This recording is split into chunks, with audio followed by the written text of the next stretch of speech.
You seriously think you can bring this beast online, old-timer? We've got a whole team of nuclear engineers who can't. The voice, belonging to a young corporal named Evans, dripped with the kind of arrogant condescension that only youth can perfect. He stood with his arms crossed, a smirk playing on his lips as he looked down at the old man before him. Richard Morrow, 85 years old and clad in a simple visitor's jacket, offered no reply. His gaze was fixed on the silent, monstrous machinery of the aircraft carrier's engine room. He ran a hand along a cold steel railing, his touch gentle, familiar. Around them, a group of junior sailors and Marines exchanged amused glances, their quiet snickering echoing in the vast, still chamber. The great heart of the warship was dead, and this old man was supposed to be the solution. It was, to them, utterly laughable. The silence from the command deck was more damning than any alarm. The USS Gerald R. Ford, the pinnacle of naval engineering, and the pride of the fleet, was adrift. A catastrophic power failure during a critical pre-deployment exercise had plunged the supercarrier into darkness and silence. Every digital fix, every modern protocol had failed. The reactors were stable but cold, and the complex web of redundant systems designed to reboot them had failed in a cascading disaster no one had predicted. The ship and the careers of every officer on board were dead in the water. Desperation had led Captain Riggs, the ship's commander, to this last improbable resort. An old civilian, a guest on a legacy tour with his grandson, was rumored to have served on the original nuclear carrier, the USS Enterprise, CVN-65. The grandson, a fresh-faced ensign named Miller, had nervously suggested that his grandfather might know something about the old manual override systems, archaic procedures that were more legend than fact, long since scrubbed from digital manuals and modern training. Now that legend stood before them, a stooped figure in a cavernous, dimly lit engine room, looking less like a savior and more like a man who had wandered away from a tour group. Lieutenant Commander Shaw, the chief engineer, pinched the bridge of his nose, the stress of the last 12 hours etched onto his face. He saw Richard Morrow not as a resource but as a distraction, a folktale wasting precious time. Corporal Evans, however, saw him as a punching bag for his own frustration. "With all due respect, sir," Evans said, loud enough for the whole crew to hear, "this is a fifth-generation A1B reactor, not a steam kettle from the 1960s. What's he going to do? Hit it with a wrench?" More snickers. Morrow seemed not to hear. He moved with a slow, deliberate grace, his eyes scanning the banks of dead consoles and dormant turbines. The emergency lighting cast long, dancing shadows, making the massive engines look like sleeping steel titans. The air was thick with the scent of cool metal and ozone. Morrow's quiet contemplation was a stark contrast to the frantic energy that had filled the space just an hour before. "I need a schematic," Morrow said, his voice quiet but clear. "A real one. Paper. I need to see the secondary coolant pumps in the emergency induction manifold." Commander Shaw sighed. "Sir, all our schematics are digital, and the system is down. There's always a paper copy," Morrow stated, not as a question but as a fact. "In a lid-lined locker in the engineering control center. There has to be." Shaw exchanged a look with one of his petty officers, who shrugged. No one had looked for paper schematics in 20 years. While a search was reluctantly ordered, Morrow continued his slow walk, his hand trailing along a thick bundle of insulated cables. He stopped at a section of the steel deck that looked identical to every other section. He tapped it with his foot. "Get me a pry bar." "There's a manual valve panel under here." Evans laughed out loud this time. "A what?" "Sir, this is a solid fusion-welded deck plate.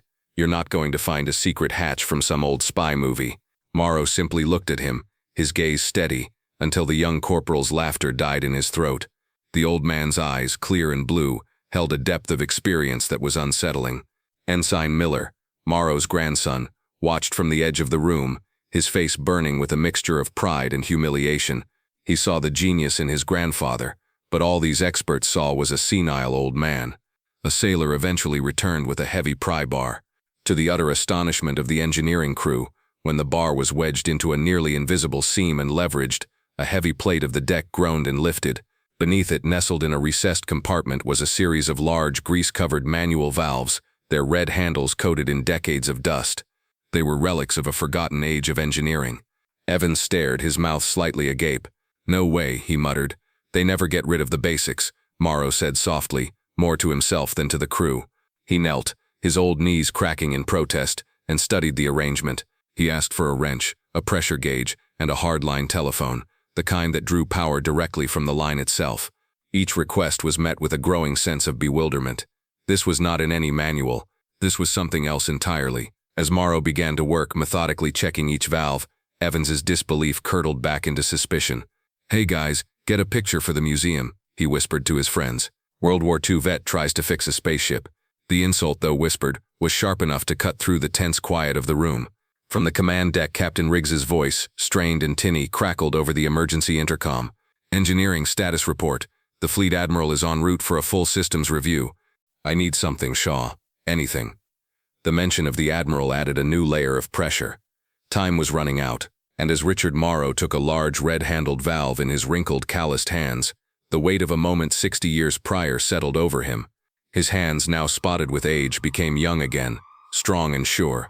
The silent engine room of the Ford dissolved, replaced by the chaotic, screaming heart of the USS Enterprise in 1962. Red lights flashed, painting the cramped space in the colors of alarm. A high-pitched whine drilled into his ears. He was 20 years old, his face streaked with sweat and grease, wrestling with this very same type of valve. Steam, superheated and invisible, hissed from a fractured pipe nearby, and the deck plates vibrated with the fury of a reactor on the verge of catastrophe. A voice, young and terrified, shouted over the din. "It's not enough, Rick. She's gonna go critical."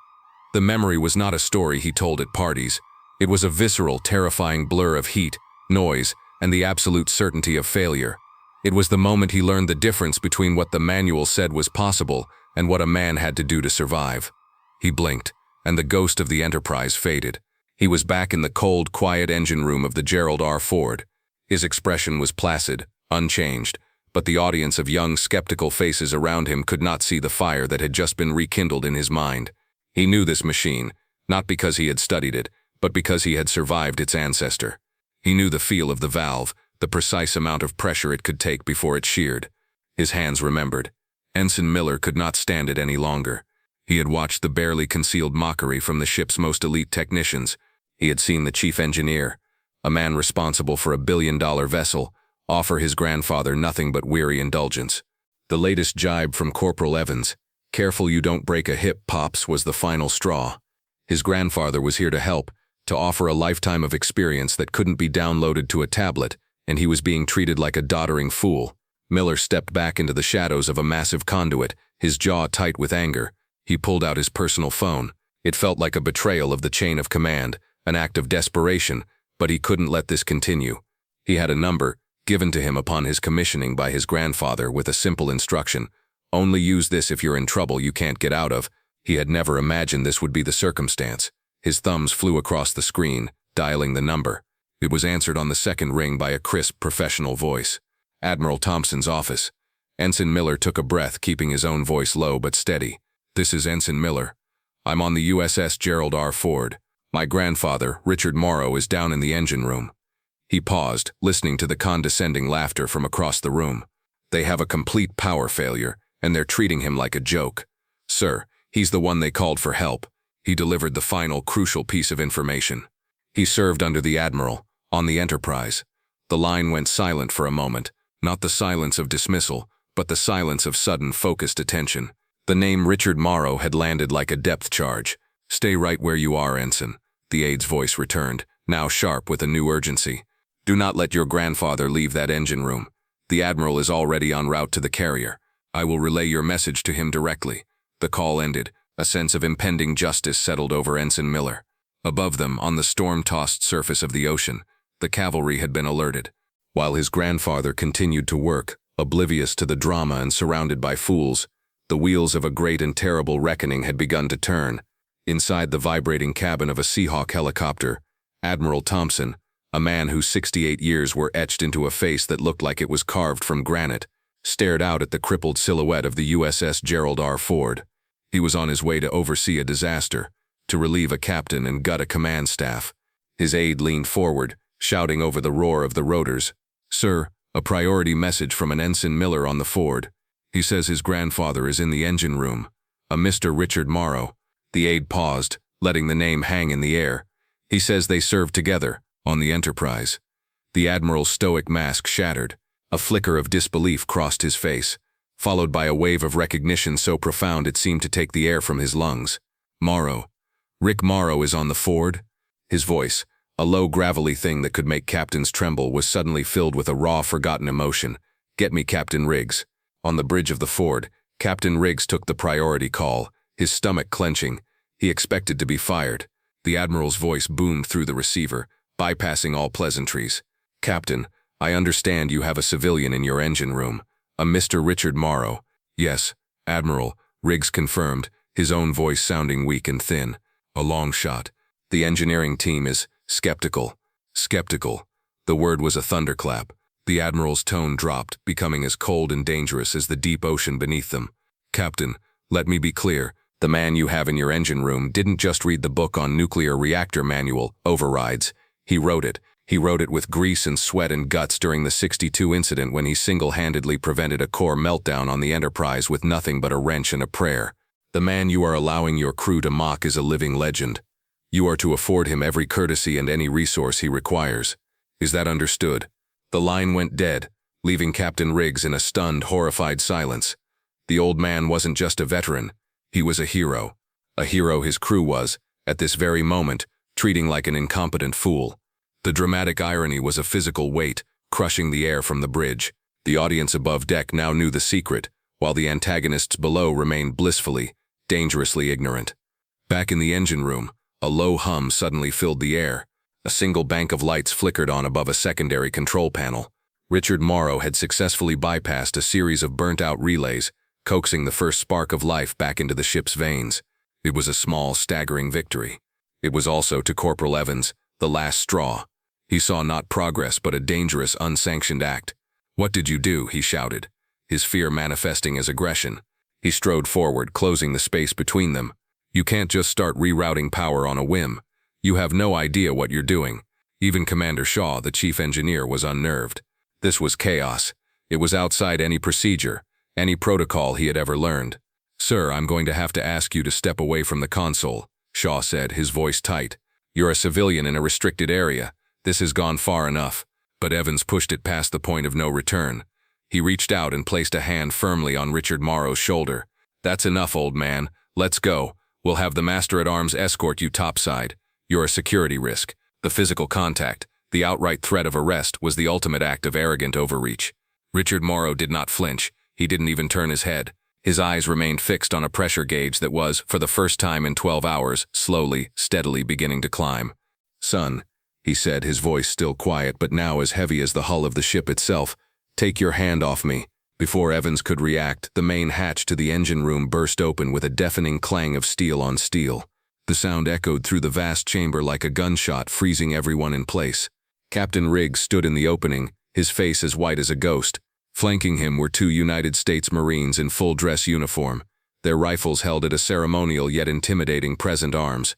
And striding past them, his presence sucking all the air from the room, was Admiral Thompson. The Admiral's arrival was a seismic event.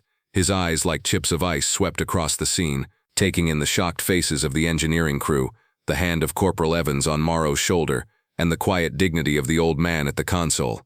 "Admiral on deck," Commander Shaw stammered, his voice cracking as he and Evans snapped to a clumsy, panicked attention. The rest of the crew froze, their mockery turning to ash in their mouths. This wasn't a review. This was an execution. The low, steady hum of the auxiliary power Morrow had just brought online served as the ominous soundtrack to the unfolding drama. Admiral Thompson didn't spare a glance for the trembling chief engineer or the terrified corporal. He strode across the deck, his polished shoes clanging with resolute purpose, and stopped directly in front of Richard Morrow. The hard lines on the Admiral's face softened, replaced by a look of deep, profound respect. He drew himself up to his full, imposing height. Then, in an act that defied all protocol and stunned every person in the room, the 4-star Admiral snapped his hand to his brow in the sharpest, most perfect salute he had ever rendered. He held it, his gaze locked on the old man. "Rick," the Admiral said, his voice booming through the cavernous space, thick with 60 years of unexpressed gratitude. "It is an honor to see you again." Richard Morrow slowly, painfully straightened his back. He wiped a smear of grease from his hand onto his worn trousers. He didn't return the salute with military precision, but with a simple, tired nod of his head, a greeting between equals. "Jimmy," he replied, a faint smile touching his lips. "You've done well for yourself." The Admiral lowered his hand but did not break his reverent gaze. Then he turned, his face, which had been warm with respect, transformed into a mask of cold fury. He turned that fury, like the barrels of a battleship's main guns, upon Commander Shaw and Corporal Evans. "Do you have any idea who this man is?" he bellowed, his voice reverberating off the steel bulkheads. Everyone, including Captain Riggs, flinched. "This is Chief Petty Officer Richard Morrow. In 1962, aboard the USS Enterprise, a primary coolant leak threatened to send the reactor into a full-scale meltdown. Our state-of-the-art systems, the best in the world, failed. The book said the ship was lost. Every officer on that bridge was ready to order abandoned ship." He took a step closer, his voice dropping to a menacing growl. "But this man, then a 20-year-old kid with more courage than sense, refused to let our first nuclear carrier die. He climbed into a service tunnel no bigger than a coffin, surrounded by superheated steam that was melting the paint off the walls, and he manually forced a bypass valve open, saving the ship and all 5,000 hands aboard. The emergency procedure he invented on the spot, under unimaginable pressure, is the reason manual overrides exist in the first place. The very concept you've forgotten, he created with his own 2 hands." He jabbed a trembling finger toward the slowly reviving console. "He is the only man on this planet who knows the soul of this machine, because he was there when it was born. He doesn't need your condescension, he doesn't need your permission. He is the reason all of you are lucky enough to serve on a technological marvel like this instead of a diesel-powered relic." A profound, shamed silence descended upon the engine room. The crew stared, their mouths agape, looking from the furious admiral to the quiet, unassuming old man. In their eyes, Richard Morrow transformed from a senile nuisance into a figure of legend. Corporal Evans looked as if he wanted the deck to open up and swallow him whole. His arrogance had not just been misplaced, it had been sacrilege. Admiral Thompson fixed his icy glare on Commander Shaw. "Commander, your performance today has been a disgrace to your rank. You failed to control your subordinate, and you failed to recognize genius when it was standing right in front of you, offering to save your ship. Your command is under review, effective immediately." He then turned to the pale, trembling Corporal Evans. "Corporal, your conduct was beneath the uniform of a United States Marine. You will be formally reprimanded for gross disrespect to a civilian guest and a national hero, a man who has forgotten more about naval engineering than you will ever learn." "Sir, I didn't know," Evans stammered, his voice barely a whisper. Before the Admiral could deliver another verbal blow, Richard Morrow spoke up. His voice, calm and even, cut through the tension. "He's just a kid, Jimmy, full of pride and vinegar. We were all like that once." He turned to face Corporal Evans, and there was no anger in his eyes, no hint of triumph, only a gentle, weary understanding. "Son, respect isn't about age or rank. It's about what you do when the lights go out and the alarms are screaming. It's about listening to the quiet voice of experience when all the loud ones are panicking. Remember that." Morrow then turned his back on them all, his attention returning to the console as if the entire confrontation had been a minor interruption. "Now, if you'll all excuse me," he said, his focus absolute.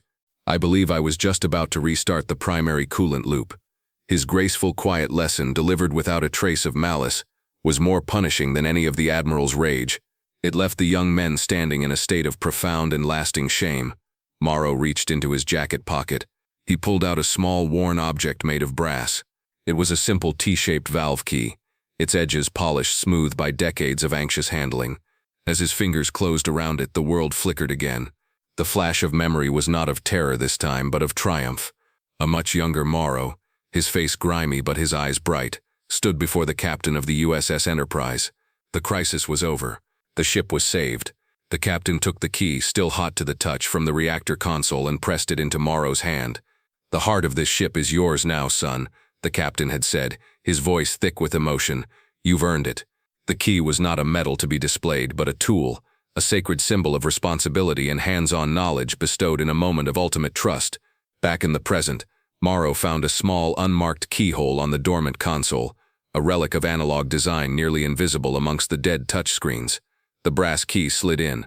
It was a perfect fit. With a lifetime of experience behind the simple motion, he gave it a quarter turn.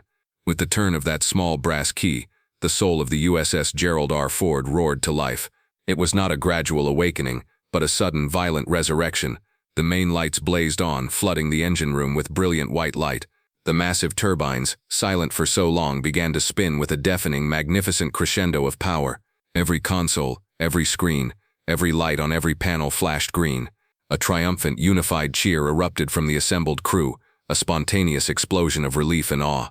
Weeks later, under a clear blue sky, A formal ceremony was held on the flight deck of the carrier. In response to the incident, the Navy had instituted a new fleet-wide training mandate, the Morrow procedure, a required course focusing on the history and manual operation of naval nuclear reactors, ensuring the lessons of the past would never again be forgotten. In front of the entire crew, Admiral Thompson pinned the Navy Distinguished Service Medal, the highest non-combat decoration, to Richard Morrow's chest. The epilogue played out not on a flight deck but in a small-town diner months later.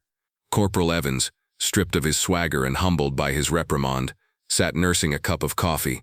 He looked up as the bell above the door chimed and saw Richard Morrow shuffle in. The old man sat at the counter alone, slowly stirring a cup of tea.